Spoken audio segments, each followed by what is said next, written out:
안녕하세요. 미소 짓는 민생 라디오입니다. 불법 대부업으로 인한 피해, 주의하지 않으면 누구나 피해자가 될 수 있다는 사실 알고 계시나요? 피해 유형에는 고금리, 미등록 대부, 불법 채권 추심, 불법 대부 광고, 대출 사기, 보이스피싱, 불법 중개 수수료 등이 있습니다. 이런 피해들은 유의사항만 잘 숙지해도 예방할 수 있다고 하는데요. 오늘은 실제 피해자들의 사연을 통해 대부업체 이용 시 피해 예방을 위한 유의사항에 대해 알아보겠습니다. 30여 년간 의류잡화 판매업에 종사 중인 나피혜 씨는 물품 구매 자금 문제로 급전이 필요했다는데요. 대출이라도 받아야 하나. 인터넷 사용이 익숙치 않았던 나 씨는 길거리에 대부업 전단지를 보고 대출 신청을 하게 됐습니다. 대부업 등록업체라고 해서 전화드렸는데요. 대출을 받을 수 있을까요? 대부업체를 통한 대출은 일사천리로 진행됐고 급한 불부터 끄자는 심장이었던 나피혜 씨는 대출금을 전액 현금으로 받게 됐는데요. 이 과정에서 별도의 계약서를 받지 못했고 현금 대출이란 명목으로 원금의 연 50%나 되는 이자를 갚기로 했습니다. 대출 당시 사채업자는 나 씨의 현금 카드를 요구했는데요. 나 씨가 본인 통장에 갚을 돈을 입금하면 사채업자가 현금 카드를 인출하는 방법으로 거래가 이뤄져 왔습니다. 에휴, 그래도 한숨 돌렸네. 대출금이야 뭐 금방 갚으면 되겠지. 하지만 생각과는 달리 매출 부진의 타격으로 나피혜 씨는 대출금 상환이 점점 어려워졌습니다. 대부업자는 연체된 이자를 갚아야 할 원금으로 전환하는 방법을 강요했는데요. 당장 갚아야 할 이자는 피할 수 있었지만 눈덩이처럼 불어가는 원금과 이자로 인해 나피혜 씨는 큰 곤경에 빠졌다고 합니다. 빚을 도촉하는 대부업자의 압박이 심해지고 본인의 카드가 불법적으로 이용되진 않을까 걱정이 커지는 나피혜 씨. 에휴, 이 문제를 어떻게 해결해야 할까요? 네, 정말 안타까운 이야기인데요. 이번 사연에는 어떤 문제들이 있었는지 한번 짚어보겠습니다. 우선 나피혜 씨는 전단지에 적힌 등록업체라는 말만 믿고 거래를 했는데요. 이럴 경우 대부분 일수대출로 불법 대부업이나 사기 피해로 이어질 위험이 있습니다. 대부업체를 이용할 경우 해당 대부업체가 등록된 업체인지 확인하셔야 하는데요. 상호를 도용하는 경우도 많기 때문에 전화번호나 주소 등의 일치 여부도 꼭 확인하셔야 합니다. 대부업 등록 여부는 온라인 검색이나 전화 상담을 통해 확인할 수 있는데요. 우선 금융감독원에서 운영하는 서민금융 1331을 검색해 홈페이지에 접속합니다. 홈페이지 상단의 금융회사 조회 탭에서 등록 대부업체 항목을 선택하시면 등록 대부업체 통합조회 서비스를 이용해 등록업체를 손쉽게 조회하실 수 있습니다.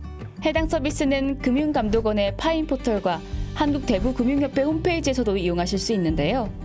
각 사이트별 이용 방법은 다음 화면을 통해 확인해 주시길 바랍니다.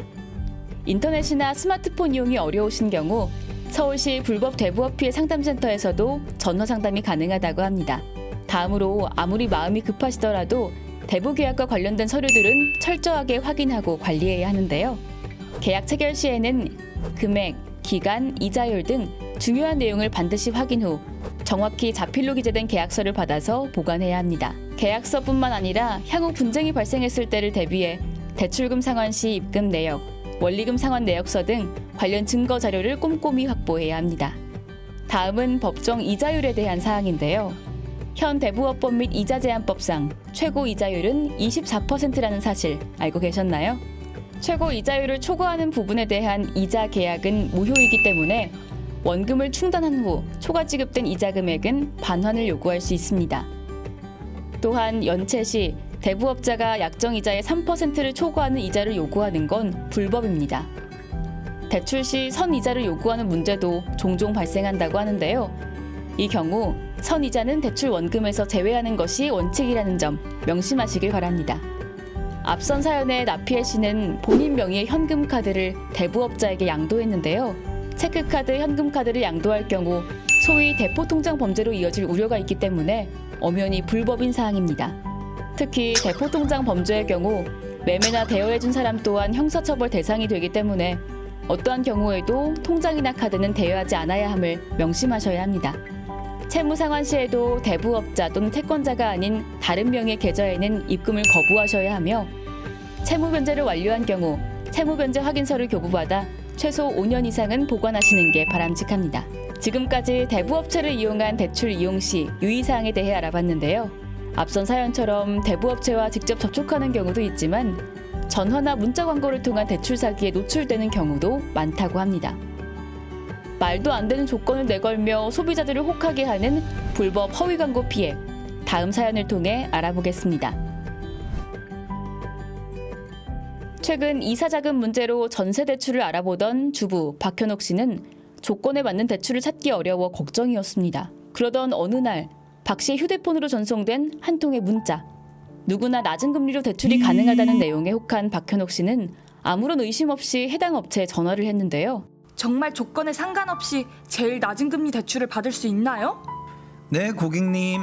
다만 최저금리 상품이기 때문에 소정의 수수료가 발생합니다. 수수료를 내더라도 매달 이자를 적게 내는 것이 더 유리하다고 판단한 박현옥 씨는 결국 해당 업체가 알려준 계좌로 돈을 입금하게 됩니다. 하지만 수수료 입금 후 대출에 필요한 서류를 알려주겠다던 해당 업체는 한 통의 연락도 없이 잠적해버렸다고 합니다. 어찌할 바를 모르던 박현옥 씨는 결국 서울시 불법 대부업체 상담센터에 도움을 요청하게 됐는데요. 센터에서는 피해자의 대부거래 내역을 검토한 후 법정 이자율을 초과한 것을 확인하고 수사기관에 통보했습니다. 이번 사례처럼 허위 과장 광고는 불법 사기 피해로 이어지는 경우가 많은데요. 피해를 예방하기 위해선 문자, 인터넷, 생활정보지에서 보이는 최저금리, 누구나, 일수, 신용불량자 가능과 같은 광고 문구에 현혹되지 않도록 유의하셔야 합니다. 또한 캐피탈이나 은행 등 금융회사를 사칭하거나 고금리 대출을 저금리로 전환해준다는 업체, 신용등급을 올려준다는 업체는 대출 사기일 가능성이 높으므로 주의하시길 바랍니다. 박현옥 씨의 사연처럼 대출 상담 시 수수료, 사례금, 착수금 등 대부를 대가로 금전을 요구하는 것도 불법입니다. 많은 분들이 대출로 인해 고통받는 피해 유형 중 하나로 불법 채권 추심을 빼놓을 수 없는데요. 정당한 사유 없이 반복적으로 전화나 문자 등을 이용해 지속적으로 추심하거나 가족 지인에게 연락해 채무 변제를 요구하는 행위는 모두가 불법입니다. 따라서 가족 혹은 지인의 전화번호는 절대 제공하지 않도록 하셔야 합니다. 이 경우 겁먹지 말고 피해자의 단호하고 적극적인 대응이 필요한데요. 통화, 녹음, 문자 등 관련 증빙 자료를 최대한 확보해 행정기관의 도움을 받거나 경찰에 신고해 주시길 바랍니다. 마지막으로 불법 대부업 피해 유형 중 하나인 보이스피싱에 대해 알아볼 텐데요. 설마 내가 당하진 않겠지라고 방심할 경우 어떤 위험이 도사리고 있는지 다음 사연을 통해 확인해 보겠습니다. 여느 때와 다를 것 없는 하루를 보내던 이방심 씨는 서울에서 자취 중이던 아들의 전화를 받게 됩니다. 엄마! 자신을 다급하게 찾다가 금세 끊어져 버리는 전화에 이방심 씨는 걱정이 앞섰다고 하는데요. 전화가 끊어진 지 얼마 되지 않아 아들에게서 한 통의 메시지를 받게 됩니다. 실제 아들의 프로필 사진과 똑같고 목소리도 비슷하였기 때문에 이방심 씨는 별다른 의심 없이 돈을 입금했습니다. 그로부터 몇 시간 후 아들과 다시 전화하게 된 이방심 씨. 급한 일은 잘 해결됐어? 네? 무슨 일이요? 아까 분명 그제서야 사기 피해였다는 걸 알게 된 이 씨는 부랴부랴 경찰에 신고했지만 입금한 돈이 이미 인출된 상태라 찾을 방법이 어려운 상황이라고 합니다. 사연의 이야기처럼 최근에는 공신력 있는 기관을 사칭하거나 전화를 이용하는 보이스피싱을 넘어 가족이나 지인의 계정을 해킹해 접근하는 메신저 피싱 범죄가 기승이라고 하니 각별한 주의가 필요한데요. 이와 같은 범죄가 의심될 경우 우선 메시지에 포함된 URL 등은 클릭하지 말고 직접 통화해 사실 여부를 확인해야 합니다. 피해 발생 시 피해자의 골든타임을 확보할 수 있도록 100만 원 이상의 금액이 이체될 시에는 30분 경과 후부터 가능하게 하는 지연 인출 제도가 있다고 하니 만약 사기 피해를 당했을 경우 가장 먼저 금융회사에 연락해 해당 계좌의 지급 정지를 요청하는 빠른 대처가 중요하겠습니다. 지금까지 피해 사연을 통해 불법 대부업 예방을 위한 방법을 알아봤는데요. 다음 화면을 통해 불법 대부업 피해를 예방하는 10계명을 정리해 보도록 하겠습니다.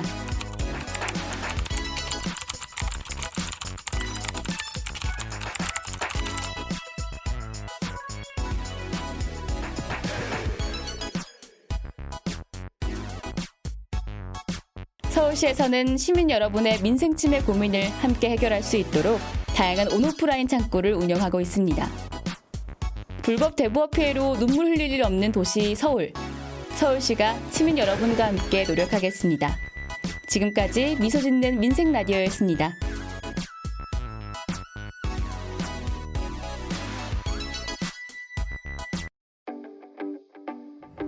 안녕하세요. 미소 짓는 민생 라디오입니다. 최근 들어 할부거래법 등 법 위반 상조업체로 인해 소비자 피해가 종종 발생한다고 하는데요. 혹시 할부거래법 적용 대상이 되는 상조업체가 무엇인지 제대로 알고 계시나요? 아시다시피 상조업은 장례식이 원만히 진행될 수 있도록 도와주는 서비스 업종인데요. 그중 할부거래법에서 말하는 선불식 할부거래업체란 매월 또는 일정액의 대금을 받고 이후에 상조 서비스를 제공하는 업체를 말합니다. 즉, 먼저 서비스 내용을 보고 계약하고 서비스 대금을 지급 중이거나 혹은 지급한 후 장래의 어느 한 시점에 상조 서비스를 받는 형태인 겁니다. 이러한 선불식 할부거래 형태로 상조 상품을 계약한 소비자의 경우 계약 당시에는 예상하지 못했던 피해를 당할 위험이 상대적으로 크기 때문에 선불식 할부거래의 상조업은 할부거래법으로 구별해 규제하고 있는데요. 소비자가 꼭 알아야 할 할부거래법상 대표적인 상조업 규제 내용으로는 소비자의 계약 해제권, 상조업체의 소비자 피해 보상보험 계약 의무, 영업의 등록, 금지 행위가 있습니다. 규제 내용에 대한 자세한 내용, OX 퀴즈를 통해 알아볼까요? 먼저 소비자의 계약 해제권에 대한 퀴즈입니다. 소비자는 상조 서비스 상품 계약을 체결하고 상조 서비스를 받지 않은 상태라도 계약을 해제할 수 없다. O일까요? X일까요? 정답은 X입니다. 소비자는 상조 서비스 계약 유지 중에 계약을 언제라도 해제할 수 있는 권리가 있습니다. 이러한 경우 상조업체는 계약 해제일로부터 3영업일 이내에 소비자에게 위약금을 제외한 금액을 환급해야 하는 의무가 있습니다. 여기서 중요한 건 3영업일 이내 환급해야 할 것과 소비자가 납입한 금액 전액이 아닌 위약금을 제외한 금액이라는 겁니다.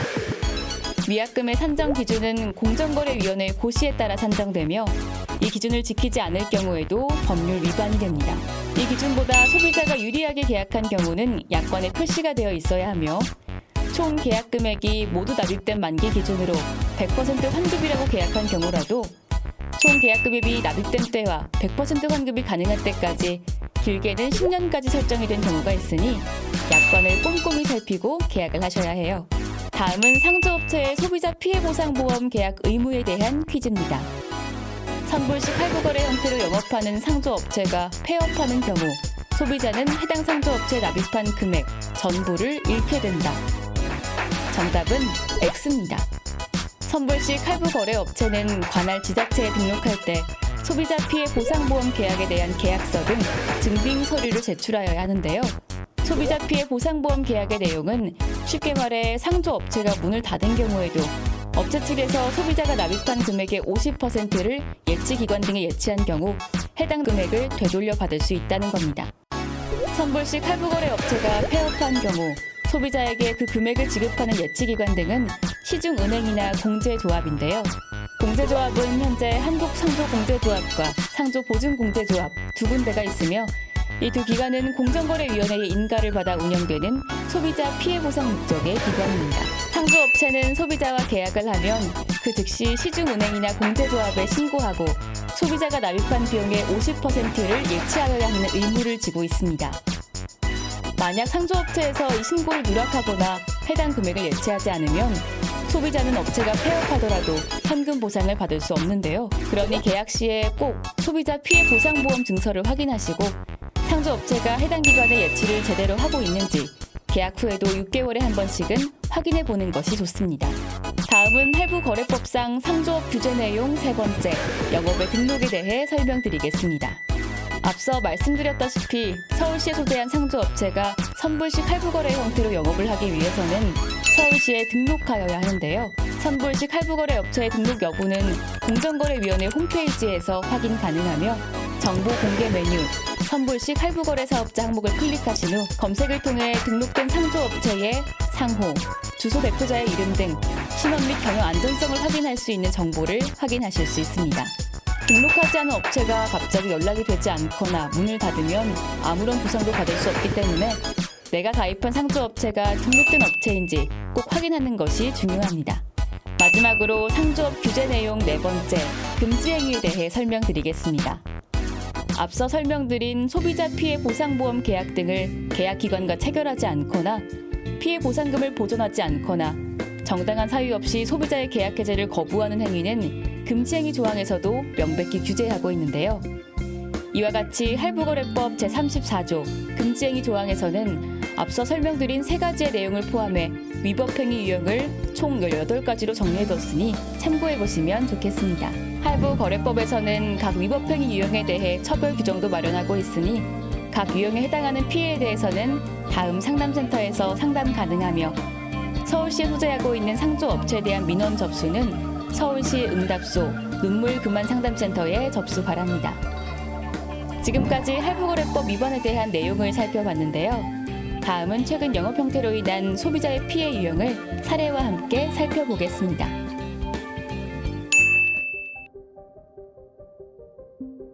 여느 때와 다름없이 거실에서 TV를 보던 50대 주부 박황당 씨. 채널을 돌리던 중 상조상품 홈쇼핑을 시청하게 됐는데요. 최고급 스펙 가전 지원, 다양한 라이프 서비스 선택 가능하고요. 만기 시에는 100% 환급도 되는 거잖아요. 목돈 마련도 되고 이게 웬 떡이야, 그쵸? 상담만 해도 김치 냉장고를? 어디 한번 볼까? 평소 필요했던 가전제품이 지원된다는 광고에 박황당 씨는 덜컥 해당 상조업체에 가입하게 됐는데요. 며칠 후 가입한 상조 서비스의 계약서와 함께 김치 냉장고를 받게 된 박 씨는 필요했던 가전제품이 생겨 기쁜 마음뿐이었다고 하는데요. 하지만 매달 자동이체로 납부하는 상조 금액이 부담돼 계약을 해지하려던 그때 박황당 씨는 해당 업체에게서 황당한 이야기를 듣게 됩니다. 고객님, 지금 계약을 해지하시면 조건에 따라 김치냉장고 할부금을 따로 지불하셔야 합니다. 그리고 먼저 김치냉장고 할부금부터 내는 거기 때문에 고객님께 지급될 상조상품 해약 환급금은 없습니다. 뭐라고요? 그제서야 계약서를 다시 확인해 보니 상조 서비스와 가전제품 할부 계약서가 각각 따로 작성돼 있었는데요.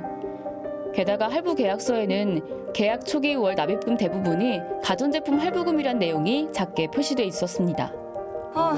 처음엔 이런 말이 없었는데. 이제 보니 김치 냉장고도 시중가보다도 너무 비싼걸? 가전제품 할부금을 더 비싸게 내느니 혹시 모를 상황을 대비해서 상조를 그냥 유지할 수밖에 없겠네. 앞선 사례처럼 최신 가전제품을 바로 지원하는 것처럼 포장한 후 실제 계약 시에는 별개 계약으로 소비자에게 해약 환급이 불리하게 판매하는 영업행위가 자주 보인다고 하는데요. 이런 민원을 조사해보면 가전제품과 상조 서비스 계약서가 따로따로 작성이 되어 있기 때문에 결국 구체적인 계약 내용을 인지하지 못한 책임을 소비자가 지게 됩니다. 즉 상조 서비스 상품 계약을 해제하려면 시중가보다 비싸게 계약한 가전제품의 할부금을 모두 납입하여야 하고 상조 서비스 상품 할부금은 가전제품의 할부금 납입이 거의 끝나가는 시점부터 시작하는 경우가 대다수로 할부 기간과 납입 금액에 따른 위약금을 제외하고 나면 소비자에게 지급되는 해약 환급금은 계약 초기에는 거의 없다고 봐야 합니다. 따라서 상조 서비스 관련 결합 상품 계약 시에는 계약서를 먼저 꼼꼼히 확인하시고 신중한 선택을 하셔야 합니다. 다음은 불법 상조업체의 위법 행위로 인한 피해 사례를 함께 살펴보겠습니다. 나피혜 씨는 어느 날 상조 서비스 상품에 같이 계약했었던 이 친구 씨로부터 이제까지 할부금을 납부해오던 상조업체가 폐업했다는 소식을 듣게 됩니다. 가입했던 상조업체가 문을 닫았으니 피해 보상을 받으라고 은행에서 통지가 왔어. 자네도 받았나? 뭐라고? 난 그런 통지 못 받았는데? 나 씨는 당장 해당 상조업체에 전화를 해봤지만 연락은 두절된 상황. 납입금 예치 은행에 전화해서 피해 보상금을 받겠다고 문의했지만 이미 작년에 상조 서비스를 이용한 것으로 조회된다는 기막힌 대답만 듣게 됩니다. 알고 보니 나피혜 씨가 가입한 상조업체에서 은행에 거짓 자료를 제출하고 나 씨의 예치금을 인출해 사용해버린 것이었습니다. 앞선 사례처럼 선불식 상조업체의 소비자는 계약 당시에 예상하지 못했던 피해를 당할 위험이 존재하는데요. 이런 피해는 소비자의 4대 필수 확인 사항만 제대로 점검해도 시민의 피해를 최소화할 수 있다고 합니다. 첫 번째, 내가 가입한 상조업체 정보는 어디서 공개되고 있는지 확인해야 합니다. 등록된 상조업체는 앞서 말씀드린 공정거래위원회 홈페이지뿐만 아니라 내상조 찾아줘 홈페이지에서도 확인 가능하며 등록 여부와 더불어 재무 정보 등도 공개되고 있으니 계약 전 업체의 재무 상태와 계약 내용을 꼼꼼히 확인해야 합니다. 두 번째, 내가 납입한 금액의 50%가 어느 공제조합이나 은행에 있는지 보상기관을 확인하고 납입 회차에 따라 잘 신고가 되고 있는지 정기적으로 확인해 보는 것이 좋습니다. 본인이 납입한 금액에 대한 적정 예치 여부는 은행이나 공제조합 등의 홈페이지 또는 전화를 통해서도 확인이 가능한데요. 상조업체 폐업 시 현금 보상은 예치된 금액 기준으로 이루어지므로 꼭 확인하시길 바랍니다. 세 번째, 본인의 연락처, 주소 등 신원사항이 계약 시와 달라졌을 때에는 상조업체와 예치기관에 꼭 신고하고 변경됐는지 확인해야 합니다. 상조업체가 폐업할 경우 소비자가 가입한 주소나 연락처로 은행 및 공제조합이 안내문을 발송하기에 신원사항이 변경된 경우 즉시 변경 등록을 하셔야 합니다. 마지막으로 본인이 가입한 상조업체가 문을 닫는 경우 어떤 보상을 받을 수 있는지 사전에 알아둬야 합니다. 앞서 설명드린 50%의 현금 보상 외에도 대안상조 서비스를 고려할 수 있는데요.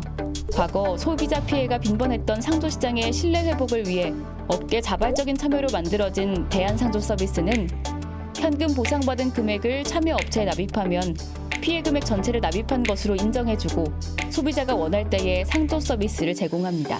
대안상조 서비스는 내상조 그대로 혹은 안심서비스 명칭으로 불리고 내상조 그대로 홈페이지에서 이용 안내, 참여업체 및 전화번호 등 구체적인 내용을 확인할 수 있습니다.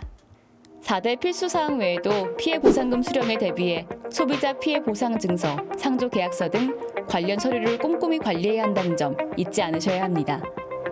서울시에서는 위법 행위로 인한 민생 침해에 대하여 시민의 피해를 최소화할 수 있도록 수사 의뢰를 진행하는 등 엄중히 대응하고 있습니다. 또한 온오프라인을 통해 피해 상담도 진행하고 있으니 눈물 그만 상담센터와 120을 꼭 기억해 주세요. 상조업 피해로 인한 눈물, 서울시가 닦아드리겠습니다. 지금까지 눈물 그만 라디오였습니다. 감사합니다.